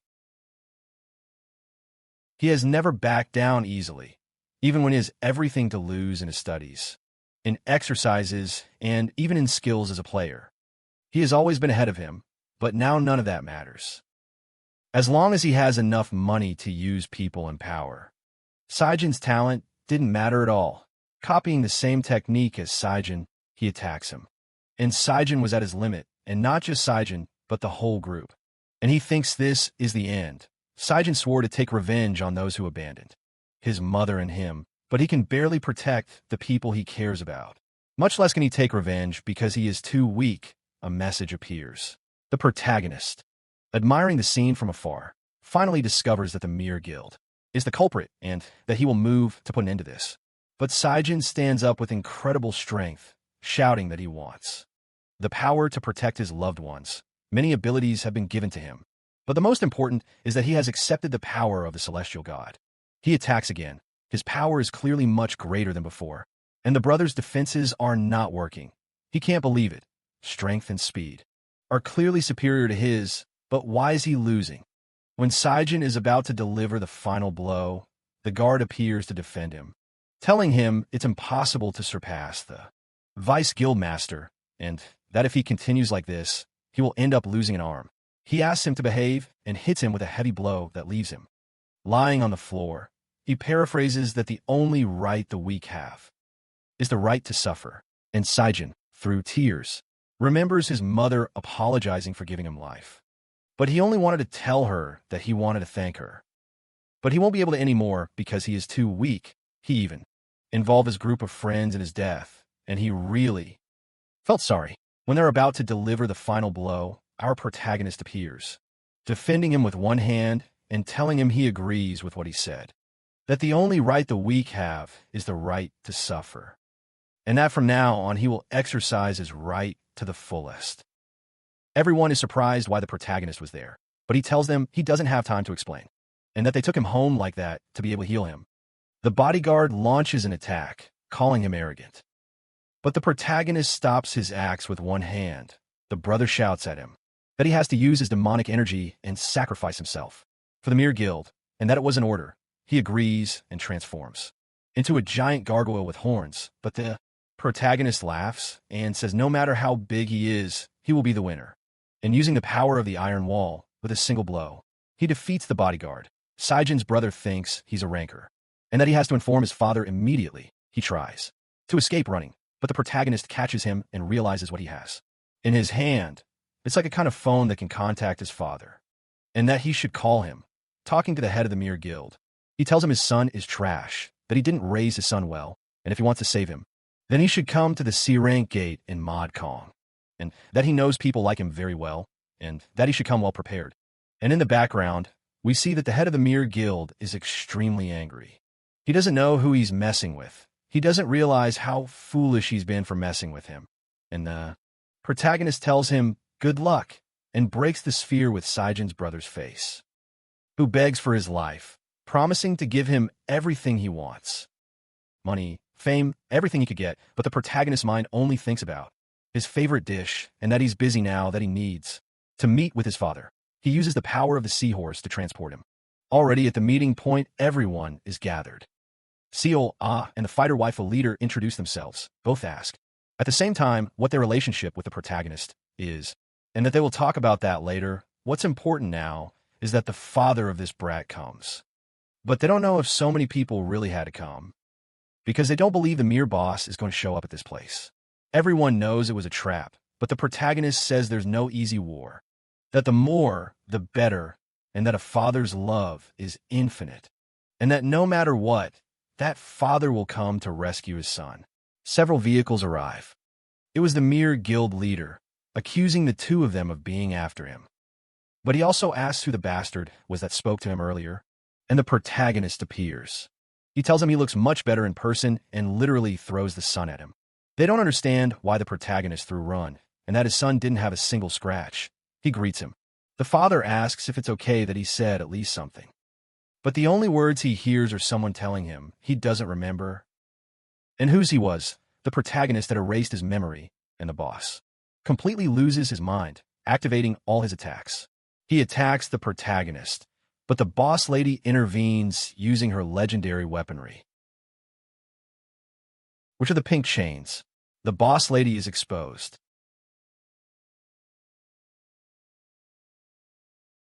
But suddenly the commander appears to save her.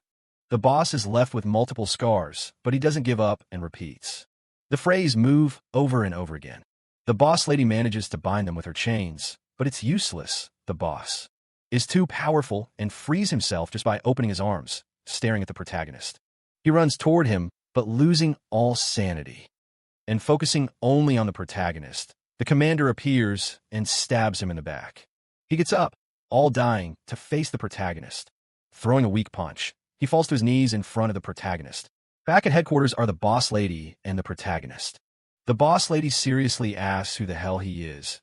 It's no longer about talent, but about being like a true monster. The protagonist calms her, telling her that he is a great help, that it's in her best interest to have him as an ally, and that he is going to uproot the demon religion. The boss lady, he thinks he was really creating a tiger, and that now it's too late. He has no choice but to ally with him. The Emir's boss is already in a locked room. Tied up with bands, they ask him a series of questions, which he refuses to answer no matter how much they torture him. He wasn't going to say a single thing. The boss lady also tries to hit him, but he repeats that he won't say anything at all, and the protagonist appears behind them, telling him that then he'll have to give the answers to him. But he would never talk, especially not to a guy like him. Yet the protagonist uses the argument that he could restore his son to normal, and with that at stake. From now on, he would answer any questions they asked. He met that man 8 months ago, has no idea who he is, but he made him an offer if he supplied a series of things. He would make him a demon, and he wanted to be a demon because demons never die and are always thirsty for power, and they never get tired of living. But the protagonist knows those are nonsense. It's not a desire to live, but a terrible agony, greater than anything in the world. The boss admits he still doesn't have the demonic energy in his being, since to do so he needed an adaptability he hadn't achieved yet. And what he was trying to summon, the demonic religion, was a devil. And about a month ago, the dimensional wall had weakened, and now they could perform that kind of summoning. The protagonist realizes it was his fault, that maybe he destroyed the Gaia system while returning to Earth. And if that system is destroyed, devils, demons, even the people he saw when he summoned the dragon could come to Earth. But he calms down and tells himself that for now he'll focus only on finding the demonic cult. It's also revealed that there are more guilds involved. We get a scene of the demonic religion, who don't understand why the Emir's boss acts that way, and that preparations are ready for the next ritual. We also learn that the protagonist is going to receive a reward, thanks to how much he has helped them, and Kong Wu finally. Thanks to how much he has helped them, and finally Kong Wu.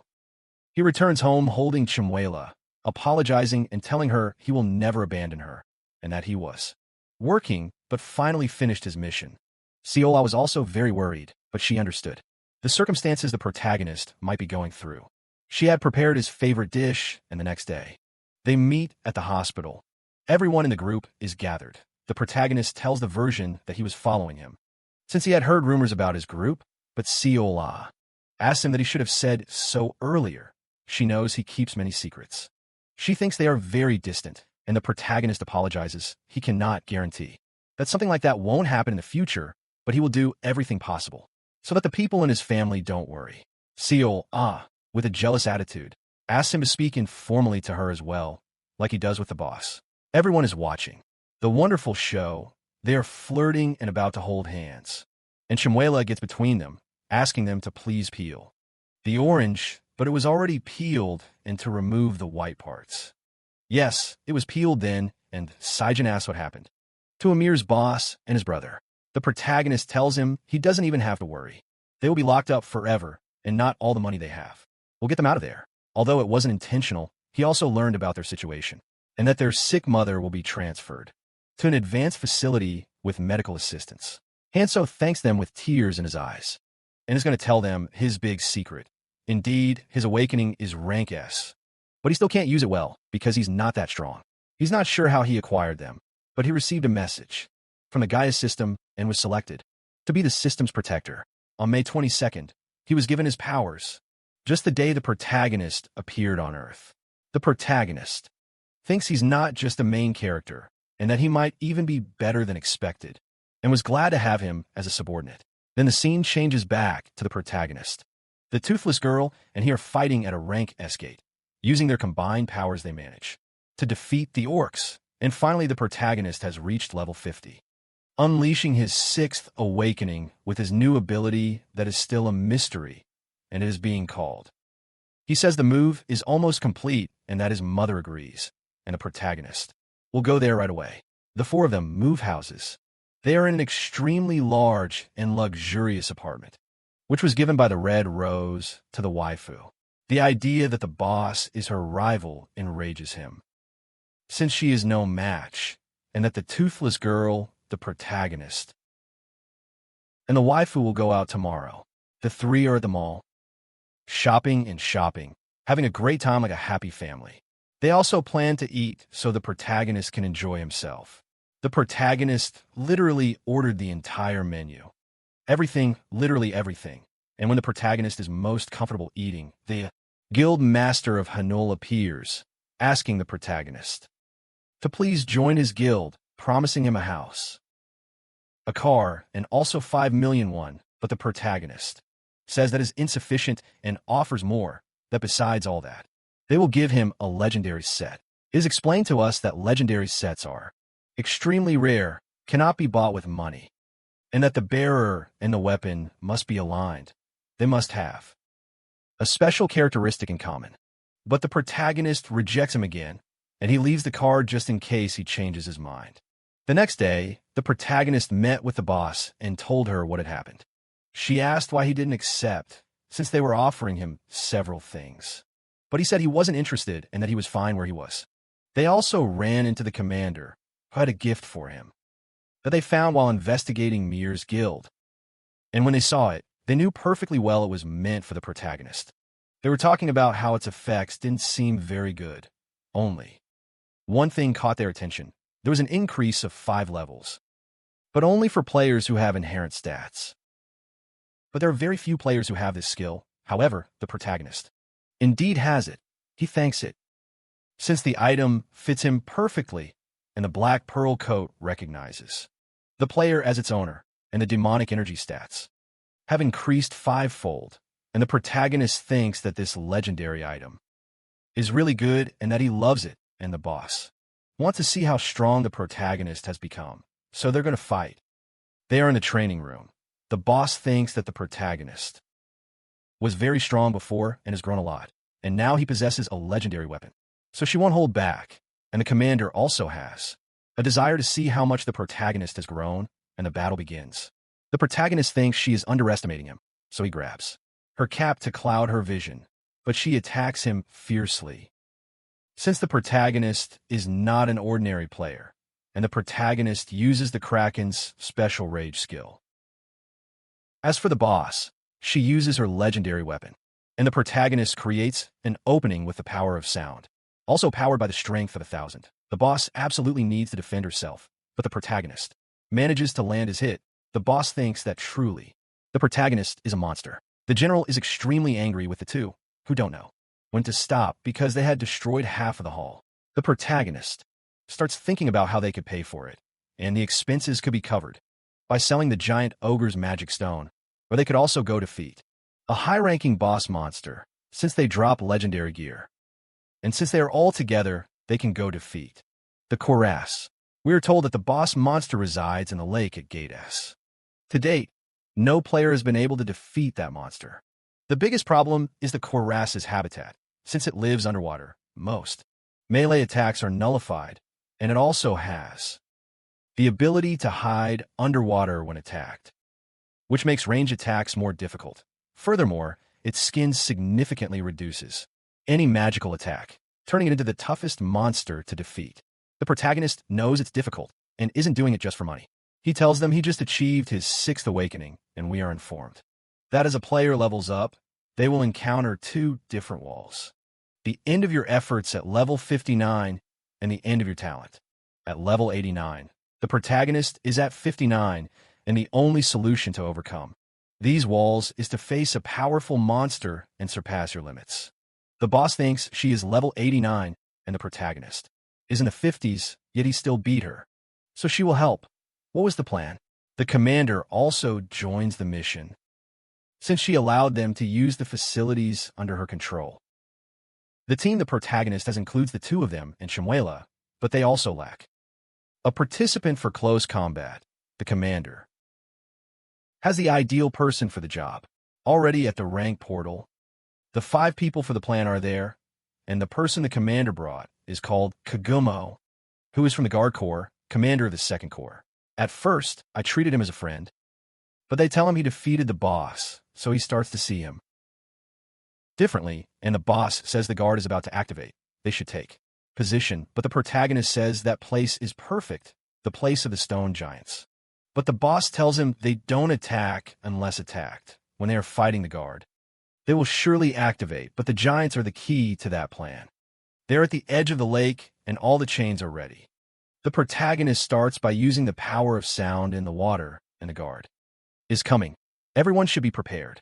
The guard jumps out of the water. It's like, I don't know how to explain it. He's an ugly monster, as you see on screen, who counterattacks with poison needles, But Chimuela makes a demonic barricade, so he can't hurt them, and the blonde-haired one and the commander are ready with the chains, and the protagonist, using the power of the sky, lifts the two into the air and throws them onto the beast's back. They have to embed as many hooks as possible before the monster dives underwater. The beast is thinking about fleeing, and everyone grabs the chains however they can.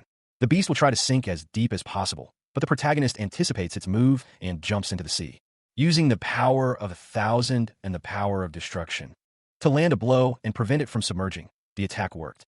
It stopped it from sinking, but it didn't weaken it for even a second. He needs to injure it significantly, so he looks for a weak spot and finds it by entering. Inside the monster, all the chains were ready for the plan. The commander and the redhead jump, and the beast gets electroshocked. Through the chains, it was too powerful. Because of the impact, it falls onto the water, and the protagonist manages to get out. Piercing the beast's back, bound in chains, he tells the chief that everything is ready. The golems were also chained up, and the chief starts hitting them to make them move. The monster begins to crawl to the shore, and the protagonist is almost out of strength. The pressure from the chains is immense. But there's very little left, and he can hold on. He tells himself that maybe he underestimated the beast. If this continues, the rock giant will collapse before the beast does. So he tells the chief to put spikes on the chains. That it doesn't matter if he gets trapped. She needs to use the special bloody chain skill. It restricts both the protagonist and the monster, but not the stone giants who, due to their nature, barely take damage from blunt attacks. Finally, they manage to drag the monster to the shore, but the monster is still dangerous and launches an attack at Chimuela, who is repelled by the commander. Now everyone will launch their attack. The commander and the blonde go first, making a cut. Then the chief uses her legendary weapon. But the beast keeps defending itself, and the protagonist says it won't be an easy fight. Just because it's out of the water, after all, it's a boss-grade monster and teleports to a place with 3 doors. But it's not opening the doors yet. It just needs to drink some water and returns to the present, using the power of infernal fire. He uses the special effect Kraken's Wrath and adds the magic power stat, increased 5-fold by his legendary weapon, injecting all his magical power into his black spear. He creates the skill CAE Bulk and tells everyone to get out of the way, managing to defeat the beast. He has successfully combined the 3 powers, and the condition for the extreme demonic delay has been fulfilled. He knows that was exhausting, but he still has a long way to go. He needs more and more power. And that's it for today's video. If you like this kind of content, subscribe to the channel, like, and comment. I'll try to upload videos every 2 weeks that are over an hour long, so they are substantial. Love you all a lot.